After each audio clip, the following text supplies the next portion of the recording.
is get the plank out of your own eye before you try to get the speck out of your spouse's eye. Mm-hmm. And that's really my job, is to get the plank out of my own eye, because I got so many of them. And is I have no right to do that for you. I can become an instrument of God's grace, encourage you, to help you, to be there to support you. But it's really not my job to do that. It's God's job. And it's my job to let God change my heart. When you look in the Right. mirror, you can have a sense of, I did the best, right, hard thing. I did the thing that was most impactful. The other person might not respond, but a lot of times they do. Well, hey there, gang. It's Jim And Christy.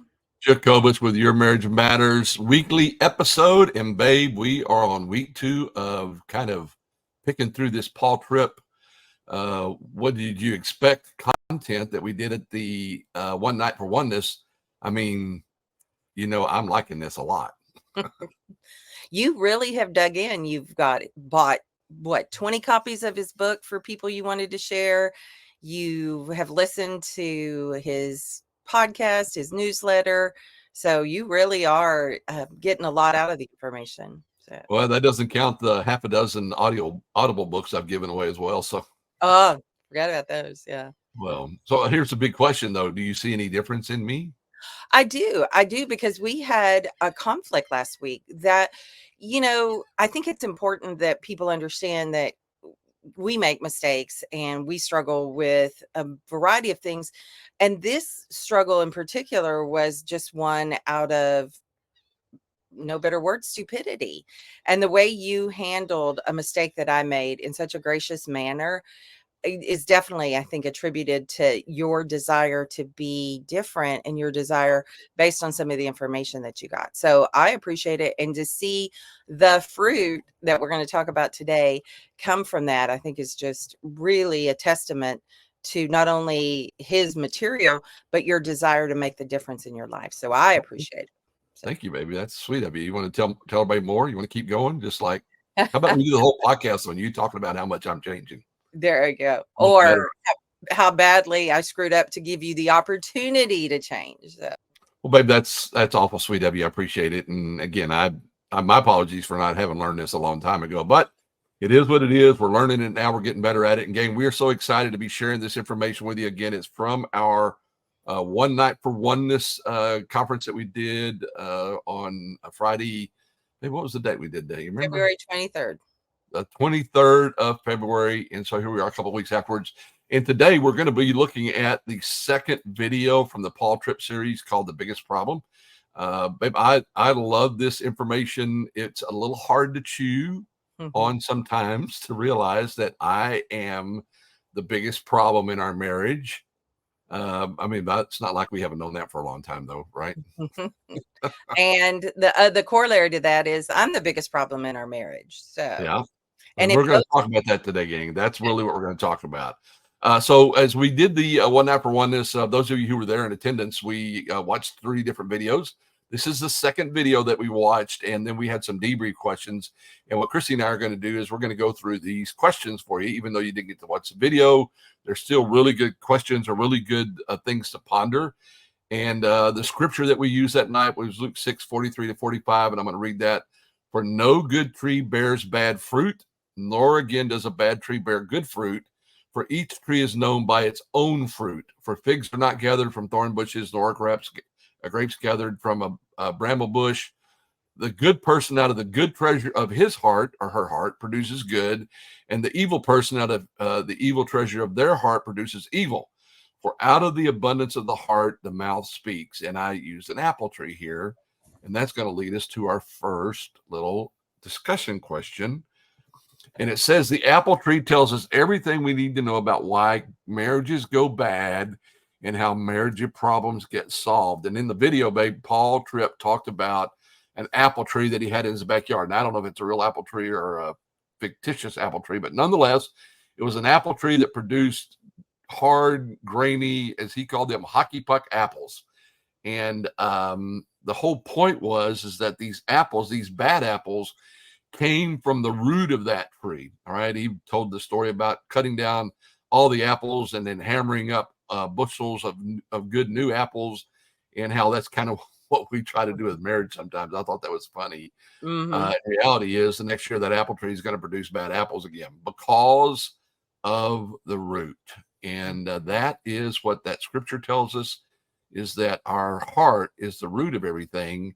And so if we're producing good fruit, it's because we have a good heart. If we produce bad fruit, it's because we have a bad heart. Most of us produce a little bit of both, but the apple tree tells us everything we need to know about why marriages go bad because of our bad roots, our bad hearts, and everything about how they get solved by working on the heart of marriage, working on our own heart. And babe, I just, that we talked about that this morning. As a matter of fact, I just love the idea now that I've got something I can grab a hold of as I start figuring out how do I become a better person, how to Mhm. become a better man, a better husband, better father, grandfather, all those things. I'm just loving the fact I've got something to grab a hold of here. Mhm. As we both do, because it gives us the kind of mindset that we want to change, the thing that we want to do differently. Because as you said a while ago, you're the biggest problem. Well, I'm the biggest problem. And if we both work to resolve those problems, then as a marriage, it grows too. So I think that's really important as well. Well, I So, like the idea too that we know where to start working on the problem. All mm, right. If we just start working on the behaviors, which I do as a coach, and I know you do as a counselor, sometimes we're working on the behavior problem.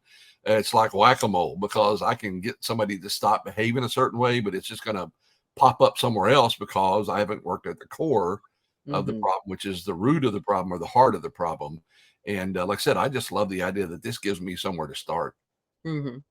Well, and one of the things that we talked about there was for years, decades, I taught CPR, and we would teach people in cardiopulmonary resuscitation, you do from the outside what the heart can no longer do on the inside. I think the analogy for this is you let God do some work on the inside of your heart too. Yeah. You be willing, but you let God do the heavy lifting with regards to that. Yeah. So. Awesome. All right. Second one, I'm going to let you grab this one. Threats, manipulation, and guilt will not change the heart of your spouse. It might temporarily change the behaviors, or it might change some things that you want to see done differently in your relationship, but it doesn't change the heart of the spouse. And oftentimes I see that where people will try and do things to make another person change their behavior or change their heart, and it's very rarely successful. But you see that happen. If you don't do this, I'm going to do this and everything. And it might change for a while, and it might change even for permanent, but it doesn't change the heart of the Yeah. spouse and everything. Yeah, and you and I spent some time talking about that this morning too. Is that we can create change in somebody else by being mean or being angry and create fear or manipulation. Well, if you'll do this for me, I'll do that for you. And love. Before I got married, I was so happy. I never, the whole guilt trip thing. But reality is, yeah, that might create change, but it's not willful change. It's not. Uh, it's something I've either scared you into doing or I tricked you or bought you into doing. And I don't want that kind of change. I Mhm, want change where you go, look, I want to do this. I want to be a better woman, mhm, and you want me to change where I want to be a better man. Not I change because you scared me into it or manipulated me into it. mhm. Uh, you Or know, somebody might go, I'll take that change. And I'm going to go, yeah, not me, not anymore. yeah. Well, I want to use this as an example. And last night, when I got home from my walk, you had done the dishes. And a lot of times people could use a good thing that they did to guilt or manipulate. Well, the dishes had to be done or something. You did that out of the mindset of, I know this would help. I know that doing the dishes would help. And so even good things that are done manipulatively can be a source Right. of not changing the heart. So Right. I think we need to look at ways that we focus on the heart and being receptive and willing. And as John said, to have a soft heart. So, Well, and again, I will confess, and I'm not going to confess for you, but I imagine you could too, is that I've done all three of these in the past at some point in okay. time or another.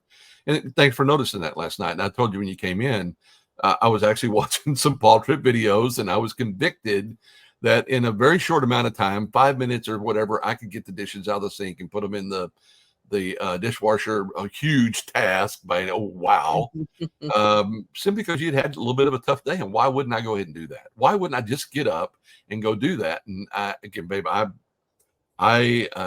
can't change what's been in the past. I haven't done it as often as I should. But again, I hope you see me doing a lot more of that stuff in the future, because you're deserving of that kind of treatment, and not expecting anything in return other than I know it warms your heart when I do stuff like that. So let's dig a little bit more into the heart here. So all problems are all marriage problems are heart problems. Then that goes back to what we just said. It's oftentimes we're trying to change the symptoms, and we need to get to the source. We need to change the symptom. Well, you think, well, if I get better at this, then that'll change. And it does have some impact and change. And we even said too, if I want to learn skills to improve certain things about my life, we all do that. That's part of learning and growing. But if we don't change the heart of the problem, then those skills fall on inappropriate responses. I think it still goes back to another really important chapter from the Bible, which is Second Corinthians, which says, you can have all these skills, or you can, speak in tongues and do all this wonderful stuff. But if you don't have love, then it doesn't do any good. It's just a banging, So I think that kind of goes back to get the heart right, and the symptoms will follow suit. So yeah, and we were talking about this. Well, if he didn't, you know what? Here's the reality, and we talked about this as we did our follow up for the people that were at One Night for Oneness. It's not my job. All right, it's not my job to change you. It's my job to change me. And Luke 6:41-42 says, right before 43-45 says, get the plank out of your own eye before you try to get the speck out of your spouse's eye. And that's really my job, is to get the plank out of my own eye, because I got so many of them. And reality is I have no right to do that for you. I can become an instrument of God's grace to encourage you, to help you, to be there to support you. But it's really not my job to do that. It's God's job. And it's my job to let God change my heart. And I think that's an important distinction here. And that's why we're going to eventually get to that conversation that says, I am my biggest marriage problem. So, but there's, so you said this a second ago, the pathway to fixing things is through the heart. Right. And that's what we were just saying. Lasting change in our marriage will always travel through the pathway of the heart. And one of the things that I think is important in this is, I hear this in couples counseling all the time. Well, I would do this if she would do this. Well, it's not fair that I'm doing all the hard work. You're the only person you can change. And when you look in the mirror, you can have a sense of, I did the best, right, hard thing. I did the thing that was most impactful. The other person might not respond, but a lot of times they do. If you see that somebody has lasting change and they're doing things differently, I think it does. I think it does make a difference and an impact. But so oftentimes it's that, like you described a while ago, the quid pro quo. I'll do this if you do this. So I think if we look at it, I want to have lasting goodness, a lasting change in my marriage. So I need to work on the heart, my heart, and hope that I can do all that's necessary to be the best version of myself. Why do you think it's so hard for us to do that? I mean, why is it so difficult for us to look inwards instead of just being able to focus on everything outside of us? I think there's a couple of things that happen in that. You oftentimes hear, I'm not responsible for other people's happiness. That's an inside job.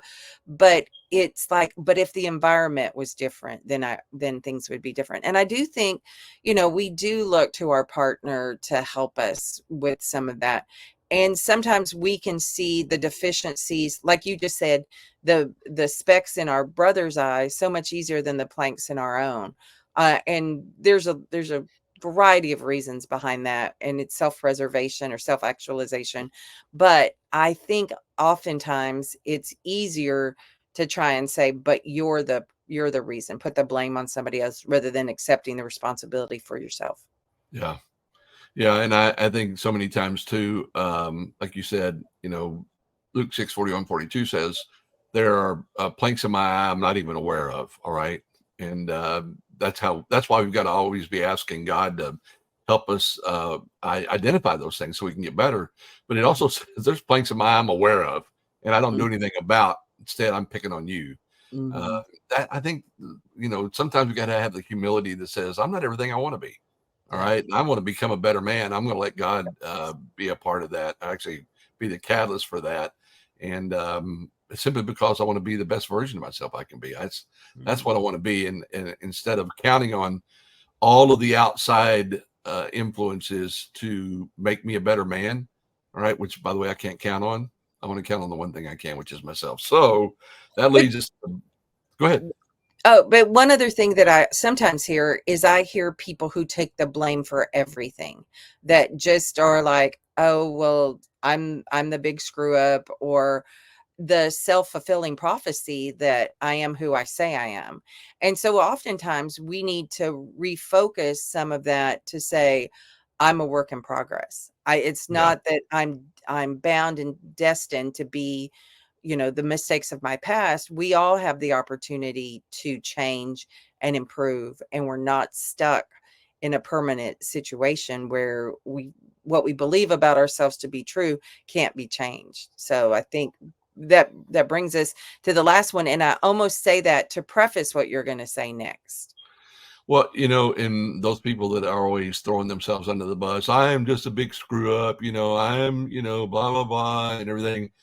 Uh, Sounds to me like a way of kind of garnering sympathy. Because I was going to go, well, if you're always screwing up, then why don't you change what you're doing? Mhm. I'm always messing up. Well, then stop it. Okay. Mhm. The old Bob Newhart, stop it. Two words. Yeah. But yeah, so all of this leads us to the whole idea that I am my biggest marriage problem, um, for a number of reasons. And again, we want to make sure that we say this, babe. We know that there are people out there that are in relationships Mhm. where their spouse or their significant other or whoever it is that is really messing up, Mhm. really has some problems, really has some issues. Between your counseling and my leading divorce care, we have seen more than enough people who have been in really horrific relationship situations. That's not uh, to take away from that or to minimize that or anything. It's simply to say, though, in that situation, the only person we can do anything about is ourselves. That's the only person we have any right to change, any expectation to change, any control over change.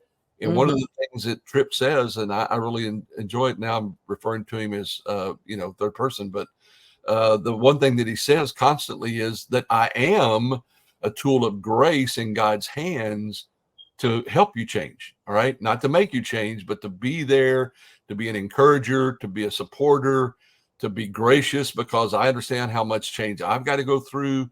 I mean, we want to be all of those things, but reality is there's nobody I can do anything about on this planet other than myself. And so I am my biggest marriage problem. All right. I may not be the biggest marriage problem, but I am my biggest marriage problem because it's the only thing I can do anything about. And babe, there is something empowering about that. When we think we're the victim, when we feel like we're at the mercy of somebody else and their behaviors and everything, it's empowering to go, but I can become the best version of myself.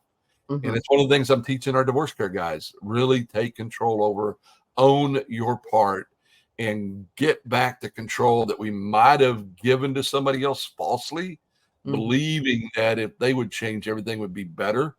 When Mhm. the reality is, we're the only one we can do anything about. I just love the power, Mhm. the understanding that comes with that, because I got lots of things I can get better at, and I want to do that. Right. And I think if I take on the same stance that I'm the biggest problem in my marriage, then we're both working on the parts that we can control and get Yep. better. It's not to say that conflicts won't occur. It's not to say that there's going to be no issues that happen because of the actions of the other person. As I started off the podcast with, there was a mistake made by me that we had to work through. I did something that you didn't have any part of, and it was my problem. It for you to say that was your problem is not appropriate, but so conflicts have to be resolved. But if we look at the big overall picture to say I'm the biggest problem, then we have the better source for solving the problem. Yeah. Well, and again, thank you for that. And again, I think we went through it well. You know, it was a difficult time. We got it all squared away. It's in the past. I keep holding it over your head in the future if I need something. No, That that's not what we just talked about, isn't it? that's I'm not manipulation, going to do guilt, that. threats. Yeah, there you go. You know, and again, last night I was watching one of the videos, and you actually heard me say this morning. The prayer is, look, God, I'm a mess. I am such a mess. I am such need of your grace. And I want your hand on my life today, and all these ways that I'm selfish, all these things that I do and say that are selfish. I want your hand on that today, and I want to get better because I want to be the man you call me to be. And you just said it a second ago, babe. If we both do that same thing, we both have that same prayer, then there's no limit to how good our marriage can be. There's no limit to how many things we can get better at. And to me, that's the exciting part of all this, is that if we both decide to go down that same path together, we're going to have even better marriage than we already have. And I think we have an amazing one as it is. So there we are, gang. That is our episode today on the biggest problem. And I hope some of you out there, hope this doesn't cause you to stop watching the podcast or watching the YouTube channel. I am going to ask you to do us a favor. If you are enjoying the stuff that we're doing, we're really leaning on YouTube these days. So if you wouldn't mind going to YouTube, subscribing to the channel, liking the video, and sharing it with other people, that's how our channel is going to grow. That's how we're going to reach more people with this message about your marriage matters. And we really, really appreciate that. You can also join us on our Facebook group at Your Marriage Matters there. Even more resources we have and more things that we can do. So we really appreciate you do that. Babe, anything you want to leave everybody with as we get out of here today?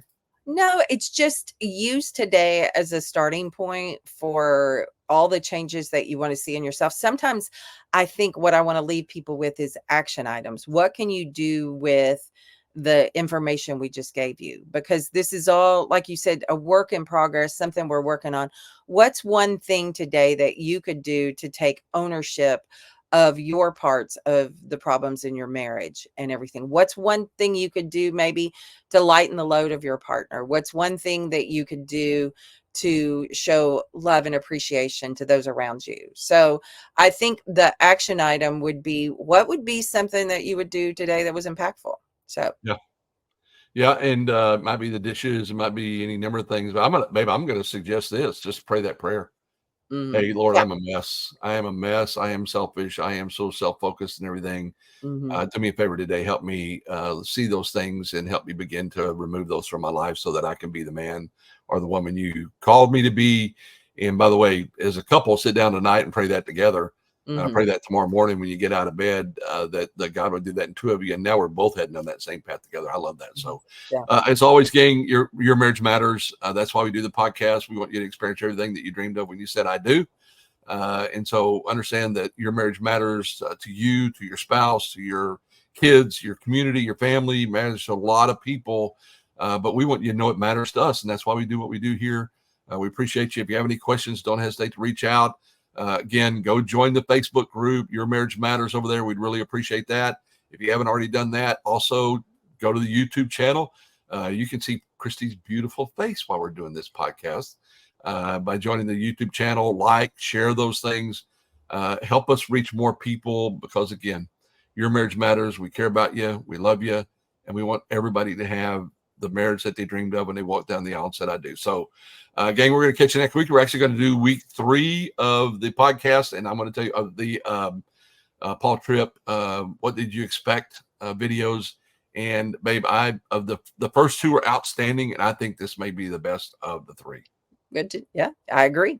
So all right, gang. So we'll catch you next week. Bye, okay. sweetie. Bye for now. Bye for now, gang.